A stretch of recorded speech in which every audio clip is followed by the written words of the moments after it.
Kenapa makanan dalam iklan terlihat jauh lebih menarik dibandingkan aslinya? Aku sangat penasaran dan inilah yang berhasil kutemukan. Peringatan, kamu mungkin gak akan pernah menonton iklan TV dengan cara yang sama lagi. Salah satu perbandingan paling kontroversial antara iklan dan kenyataan terdapat pada burger McD. Jangan salah paham, hampir semua orang menyukai kentang goreng dan produk yang disajikan dengan cepat. Tapi ya, tampilannya nggak seperti yang ada dalam iklan. Memang benar sih, nggak akan ada yang bisa mendapatkan kelezatan Krabby Patty ala SpongeBob di kehidupan nyata. Tapi burger dalam iklan benar-benar kelihatan sempurna. Lantas, bagaimana mereka membuatnya?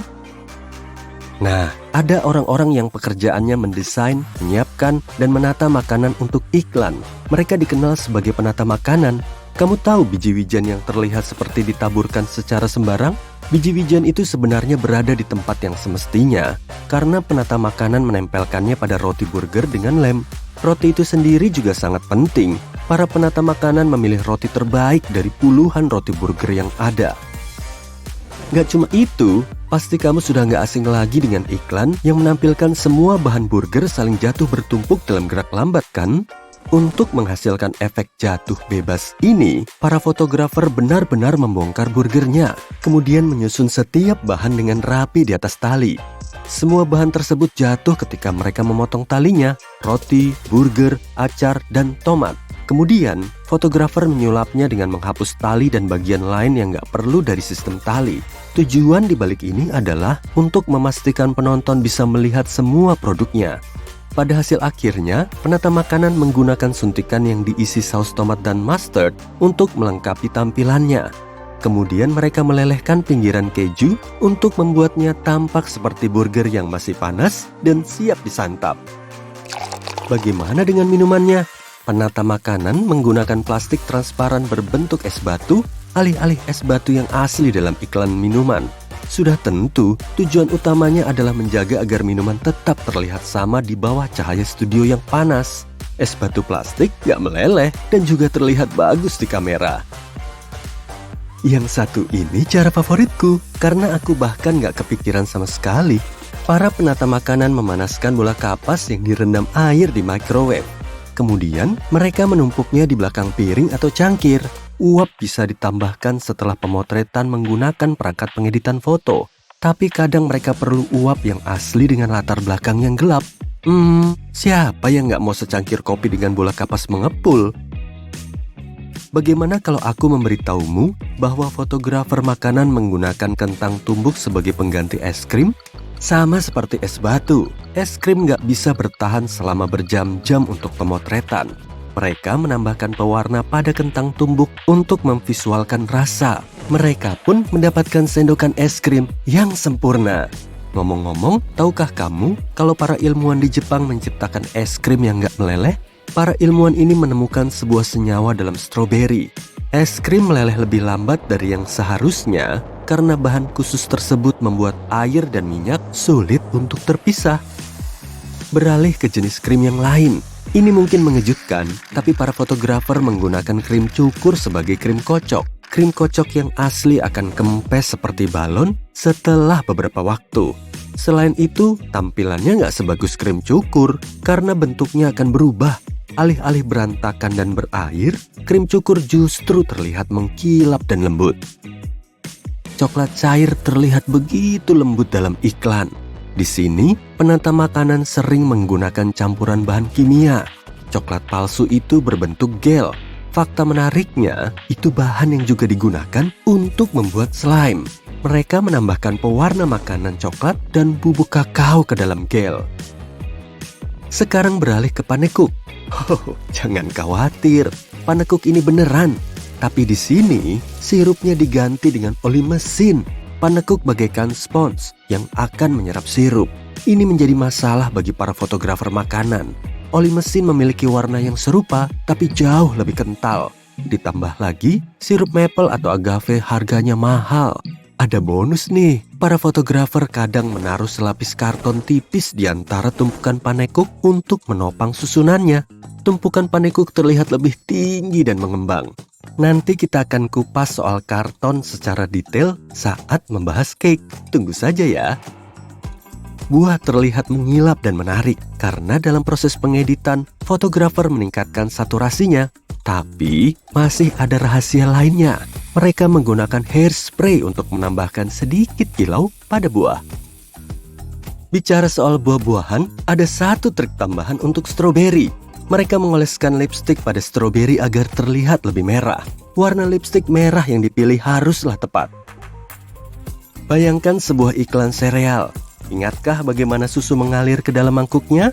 Nah, itu mungkin bukan susu. Fotografer kadang menggunakan lem sebagai pengganti susu.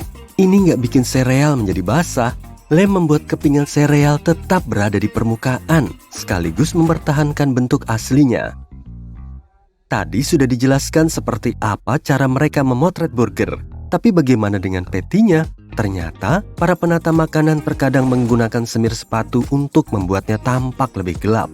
Patty bisa terlihat kering dan keras. Untuk mencegah hal ini, mereka mewarnai daging ini dengan semir sepatu. Sebagai sentuhan terakhir, mereka mengolesinya dengan minyak bunga matahari. Bayangkan kamu seorang fotografer makanan dan klienmu ingin membuat iklan untuk restoran takonya yang baru. Bagaimana caramu membuat taco tetap terbuka untuk menunjukkan bahan-bahannya yang lezat? Kamu bisa menaruh potongan spons kecil di bagian bawah dan menutupinya dengan isian di atasnya. Selesai, kamu punya taco yang bentuknya tetap konsisten dan menarik. Saat membagikan trik menggunakan karton untuk panekuk, aku bilang akan membahasnya lagi. Inilah saatnya. Karton diletakkan di dalam cake agar bisa tetap tegak selama berjam-jam pemotretan. Sekarang, cake yang berlapis-lapis tampak tinggi dan menggiurkan dengan sedikit bantuan. Sepotong kecil karton diletakkan di antara lapisan cake, kemudian ditutupi dengan frosting. Berbagai trik cerdas ini digunakan untuk membuat makanan terlihat lezat dalam foto dan iklan. Intinya, klien mereka ingin kamu membeli produk-produknya. Tapi, trik visual saja nggak cukup. Tipografi, ilustrasi, persepsi, psikologi manusia, dan fisiologi adalah satu kesatuan. Sebagai contoh, warna dipilih dengan sangat hati-hati. Warna-warna membangkitkan perasaan yang berbeda pada calon pelanggan. Warna-warna tersebut memengaruhi psikologi manusia. Misalnya, warna kuning melambangkan kebahagiaan dan optimisme, sehingga jadi pilihan yang bagus untuk sebuah iklan. Bahasa tubuh adalah sarana komunikasi yang sangat penting. Tanpa disadari, kamu membaca orang yang kamu lihat dalam iklan. Ada beberapa trik untuk berpose. Postur dan gerak tubuh adalah sinyal nonverbal. Contohnya, teknik induksi tatapan langsung. Saat sang model menatap langsung ke lensa, mereka seolah melihatmu dan seperti menatap ke dalam jiwamu. Strategi ini mendapatkan pengaruhnya dari psikologi dan komunikasi sosial. Rasa percaya berkaitan dengan psikologi manusia, dan harus diakui bahwa yang satu ini cukup sederhana. Setiap orang yang kamu lihat dalam iklan dipilih berdasarkan berbagai kriteria. Sebagai manusia, kita secara nggak sadar mencoba untuk memutuskan bagaimana perasaan kita terhadap sesuatu atau seseorang. Kita merasakannya dari petunjuk-petunjuk kecil. Sebagian orang terlihat lebih bisa dipercaya dibandingkan yang lain.